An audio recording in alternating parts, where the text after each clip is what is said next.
হিমেলের কি খবর? ও কেন আমার পিছু নিচ্ছে না এখন? কেন তুই জানিস না? কি জানবো? তুই যেদিন হবিগঞ্জ গেলি সেদিন ওর বাবা রোড অ্যাক্সিডেন্ট করে মারা যায়। তোর পিছু ঘুরতে ঘুরতে বেচারা তার বাবার মৃত্যুর খবরটুকু পায়নি। ওর বাবা দাফন কাফন করেছে ওর বন্ধুরা, আর ও শুধু তোর পেছনে ঘুরেইছে। কি বলছিস তুই? হ্যাঁ।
কি ব্যাপার, তুমি দাঁড়িয়ে আছো?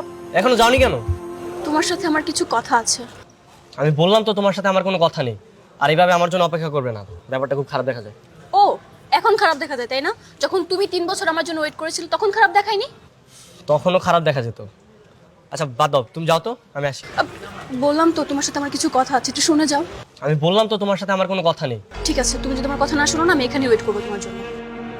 ভারী ঝামেলা তো। আচ্ছা, আমি তোমার সাথে কালকে ডিটেলসে কথা বলবো, এখন বাড়িতে যাই। সত্যি? হ্যাঁ সত্যি। ঠিক আছে।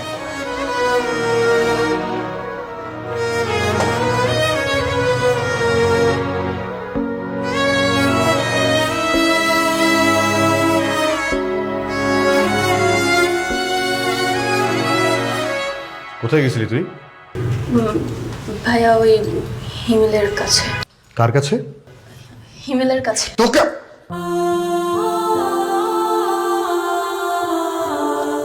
সরি বৃষ্টি, তুই এখন বড় হয়েছিস, নিজের সিদ্ধান্ত নিজে নিতে পারিস, কিন্তু যখন ছোট ছিলি নিজের সিদ্ধান্ত নিজে নিতে পারতি না।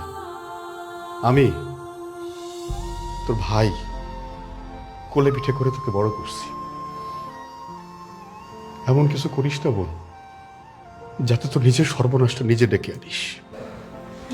ভাইয়া, তুমি চিন্তা করো না, আসলে এমন কিছুই না তুমি যেমন ভাবছো। ওকে ঠিক আছে, সেটা না হলেই ভালো। আমি জরুরি কাজে 2 দিনের জন্য ঢাকার বাইরে যাচ্ছি, সাবধানে থাকিস। ঠিক আছে ভাইয়া, তুমিও সাবধানে যেও। হুম।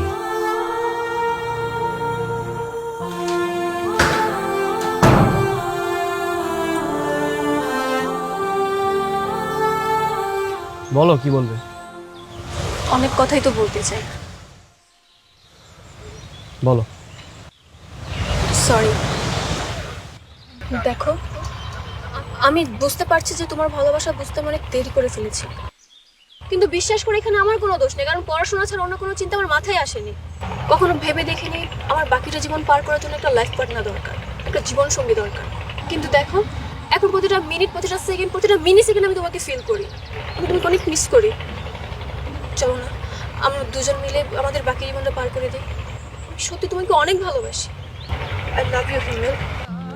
এই কথাটা বলতে না তুমি অনেক দেরি করে ফেলেছো। সময়ের বৃষ্টি না অনেক মধুর হয়, কিন্তু অসময়ের বৃষ্টি বেদনা বয়ে আনে। নতুন চারা যখন রোপণ করা হয় না, তখন বৃষ্টি পড়লে কৃষকের মনে অনেক আনন্দ হয়, খুব আনন্দ লাগে। আর সেই ফসল যখন পেকে যায়, তখন বৃষ্টি হলে কৃষকের মুখ কান্নায় ভেঙে পড়ে। আর তোমার ভালোবাসা না এখন অসময়ের বৃষ্টির মতো হয়ে গেছে। আমি চাই না তোমার ভালোবাসা, আমি একাই ঠিক আছে। তুমি যদি আমাকে ভালোই না বাসো, তাহলে 3টা বছর আমার পিছনে কেন ঘুরেছো? আর 3টা বছর আমার পিছনে ঘুরে কেন তোমার প্রতি আমার ফিলিংস তৈরি করে দিয়েছো? ভুল করেছি।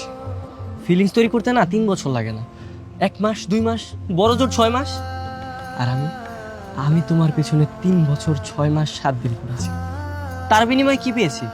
কিছুই পাইনি, বরং তোমার জন্য তোমার ভাইয়ের কাছে মার খেয়েছি। তোমাকে ভালোবেসে এতটাই অন্ধ হয়ে গেছিলাম যে আমি আমার বাবার কথাটা ভুলে গেছি। আমার বাবার খবরে মাটিটা পর্যন্ত দিতে পারিনি। আর তুমি তারপরে বলছো তোমাকে ভালোবাসতে। আমি কিভাবে তোমাকে ভালোবাসবো? আজকের পর থেকে তুমি আলাদা আর আমি আলাদা। দেখো, আমি আমি তো বললাম যে আমি আসলে তখন বুঝতে পারিনি। আর তোমার বাবার মৃত্যুর জন্য সত্যি আমি মন থেকে অনেক অনুতপ্ত। কিন্তু তুমি একটা কথা শুনে রাখো, তুমি তো আমার পেছনে 3 বছর 6 মাস 7 দিন ঘুরেছো, আর তোমার পেছনে আমি সারা জীবন ঘুরবো। জীবন তো তুমি আমার ভালোবাসা গ্রহণ না করছো, আমিও তোমার পিছু ছাড়বো না। ঠিক আছে, তোমার যা ইচ্ছা তুমি তাই করো, কিন্তু আমার জন্য অপেক্ষা করে কোনো লাভ নেই।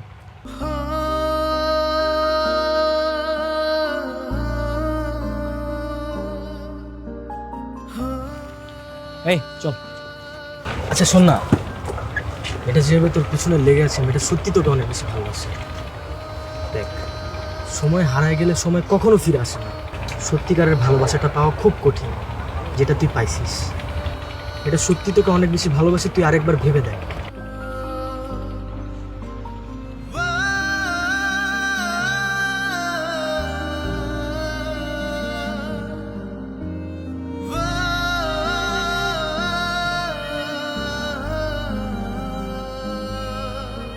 আচ্ছা, আমি যদি তোমাকে সবসময় এরকম ইগনোর করে যাই, তুমি আমাকে ভালোবাসবে তো?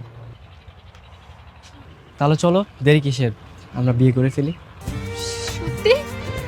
হ্যাঁ সত্যি।